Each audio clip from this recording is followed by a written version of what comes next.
The night was freezing when Joshua Miller's headlights cut across the community center parking lot.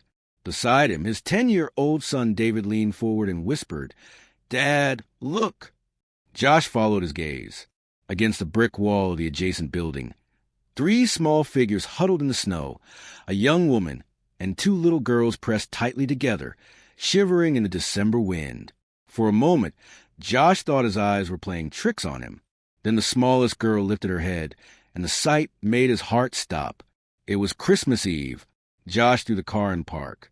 "Stay here, buddy," he said, already reaching for the wool blanket in the trunk and the bag of canned food they'd brought for donations. His boots crunched on the ice as he approached carefully. The woman looked up. Even in the dim light, Josh could see the exhaustion in her blue eyes, fear mixed with fierce protectiveness. Her hair hung limp, her coat too thin.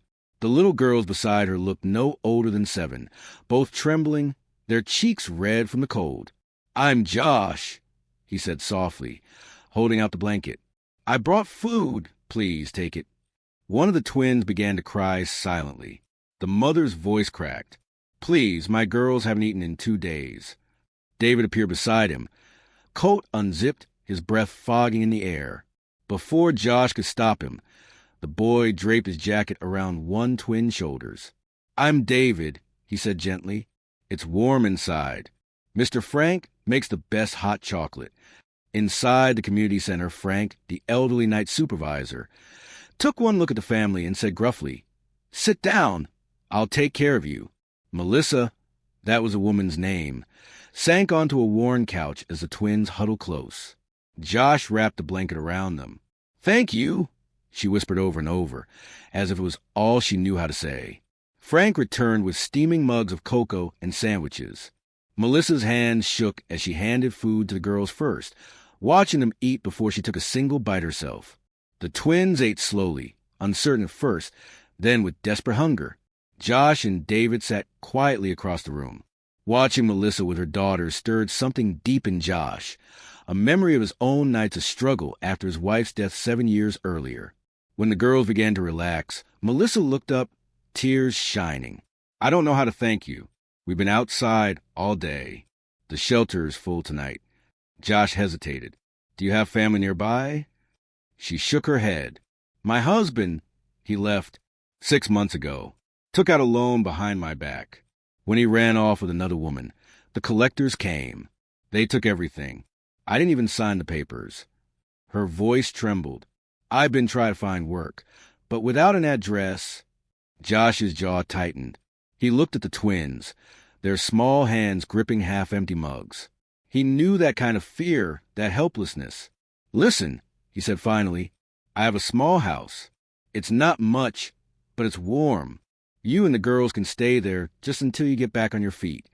Melissa's eyes widened. "We couldn't. You don't even know us." "I know enough," Josh said firmly. "No one should be alone on Christmas Eve." He smiled faintly. "I'm a single dad. My wife died when David was 3. People helped me when I needed it. Let me do the same." Tears spilled down Melissa's cheeks. "Why would you do this for strangers?" Josh glanced at his son, who was now making the twins giggle with a magic trick. "Because kindness matters," he said simply, "especially tonight." The drive home was silent except for the hum of the heater. Melissa and the girls sat in back with their few belongings, 2 backpacks and a worn stuffed rabbit. David kept turning around to make the twins laugh. Josh gripped the wheel. What was he doing? His small house barely fit 2 people. His paycheck just covered the bills. But every doubt vanished when he saw Melissa in the rearview mirror, her arms around her daughters. When they pulled up to his modest 2-bedroom house, Melissa stared at it like it was a castle. "It's perfect," she whispered. Inside, the warmth wrapped around them. A slightly crooked Christmas tree twinkled in the corner. "You and the girls can have David's room," Josh said. Melissa shook her head, but David was already gathering his toys. "It's okay," he said cheerfully. "I like camping on the couch." He handed Mia his stuffed dinosaur. "Rex keeps nightmares away." That night, after the twins had fallen asleep in David's bed, Melissa found Josh in the kitchen making tea. "I don't know how to repay you," she said softly. Josh handed her a mug. You don't have to. Rest tonight. Tomorrow we'll figure things out. I can talk to someone at the plant, maybe find you work. Melissa's voice trembled. You raised David alone? He nodded. It wasn't easy, but you do what you have to do. What happened to your wife? She asked gently. Josh hesitated, then said quietly, heart condition. No warning. 1 minute she was laughing with David. The next she was gone. Melissa's eyes softened. I'm so sorry. Josh looked at her. You're a good mother, Melissa. He was a fool to leave you. She blinked back tears. Why are you being so kind to us? Josh smiled faintly. Because once, someone was kind to me when I didn't deserve it. Snow fell softly outside as the two stood in silence, their tea cooling between their hands. Christmas morning dawned with a quiet brightness. The storm had passed, leaving the town glittering under a fresh layer of snow. The twins woke first, squealing at the sight of presents under the crooked little tree. David grinned. Santa came. Josh rubbed his eyes. Guess he found our address after all. Melissa stood at the doorway, one hand over her mouth. You didn't... Josh shrugged. Just a few things from the donation drive at the community center. But when Mia unwrapped a stuffed bunny and Lily pulled out a warm red coat that fit perfectly, Melissa couldn't hold back tears. That morning, as laughter filled the small house, it didn't feel like strangers sharing a roof. It felt like family. The following weeks passed quickly. Melissa got a part-time job at the factory where Josh worked. She was quiet but efficient, her gentle patience winning everyone over. The twins started school, and David proudly showed them around, announcing, They're my sisters now. One evening, as Josh returned home, he found Melissa sitting at the kitchen table, paper spread out, tears streaking her face. What's wrong? He asked. She slid a letter toward him. It's from the bank. Apparently, the loan my husband took. He forged my signature. There's a warrant. They think I helped him.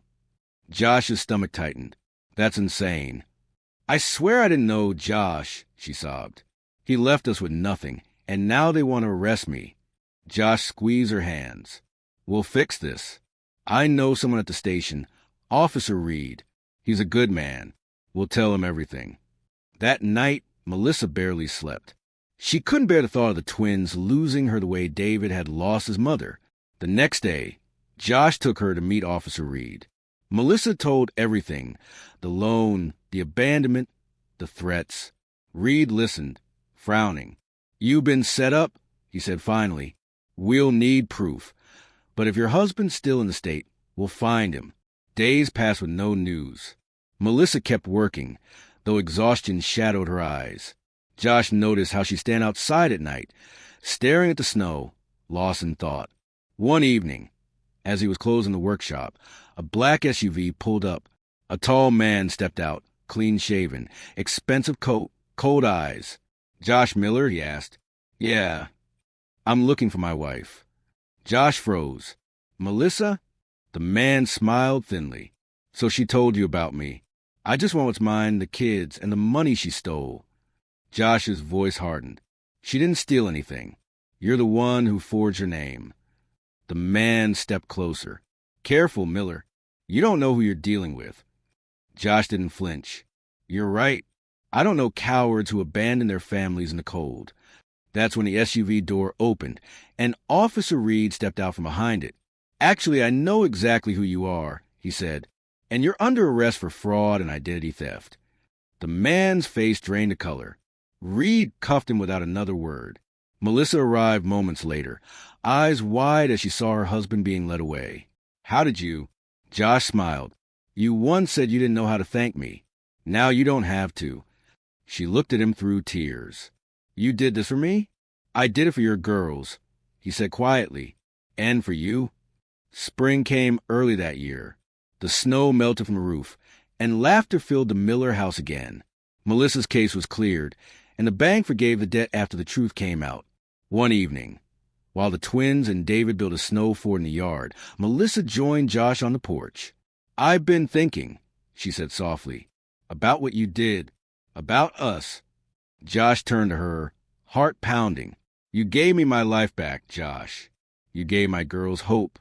He smiled faintly. "You gave us a reason to celebrate Christmas again." They stood in silence for a moment, watching the children chase each other through the yard. Then Melissa took his hand. "Maybe we can make every Christmas like that one. Together." Josh looked at her, really looked, and saw the peace that had returned to her eyes. He nodded slowly. "Yeah, together."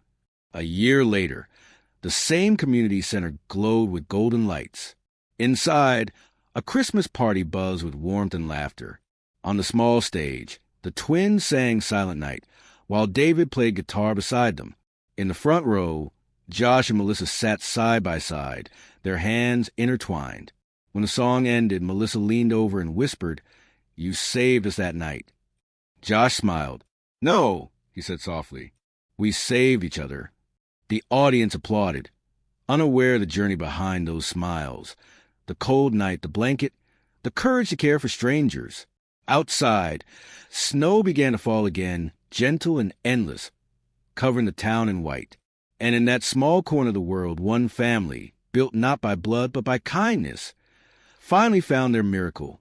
If this story touched your heart, don't forget to subscribe for more true stories of hope, love, and second chances. Red Heart,